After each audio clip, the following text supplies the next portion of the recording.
नमस्कार सर्वांना. मी डॉक्टर धनंजय राजेंद्र पाटील. रंगपंचमीच्या आपल्या सर्वांना हार्दिक शुभेच्छा. रंगपंचमीसाठी मी आपल्याला आपल्या बालकांच्या आरोग्यासाठी काही टिप्स देणार आहे. पहिली टीप, बालकांच्या त्वचेला रंग जास्त चिटकू नये म्हणून संपूर्ण अंगाला तेल किंवा मॉइश्चरायझर लावावे. नारळ तेल सगळ्यात चांगले, कारण ते सगळ्यांच्याच घरी उपलब्ध असते. टीप नंबर 2, रंगपंचमीला बाळे उन्हात बाहेर खेळतात आणि एकमेकांना रंग लावताना त्यांची भरपूर एक्सरसाइज होते. त्यामुळे बाळांचं डिहायड्रेशन होण्याची शक्यता असते.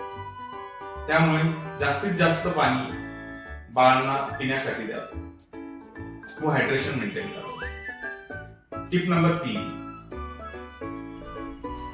बाळांच्या डोळ्यात रंग गेल्यास डोळे स्वच्छ पाण्याने धुवून घ्यावे व डोळ्यांना चोळू नये.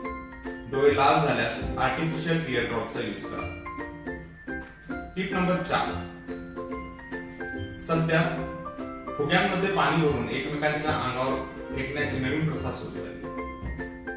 शक्यतो लहान बाळांच्या अंगावर फुग्यांमध्ये पाणी भरून फेकू नये, कारण त्यामुळे शरीराला इजा होण्याची शक्यता जास्त आहे. टिप नंबर 5, शक्यतो हर्बल कलरचा यूज करावा. सिल्वर आणि गोल्ड कलरचा यूज टाळावा.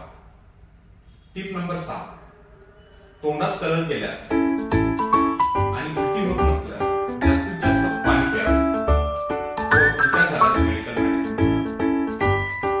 टिप नंबर 7, त्वचेला चिकटलेला कलर हा स्क्रब किंवा वजनीने घासून काढून साबण आणि गुनगुने पाणी वापरून त्याला हलक्या हाताने धुवून काढावे. धन्यवाद.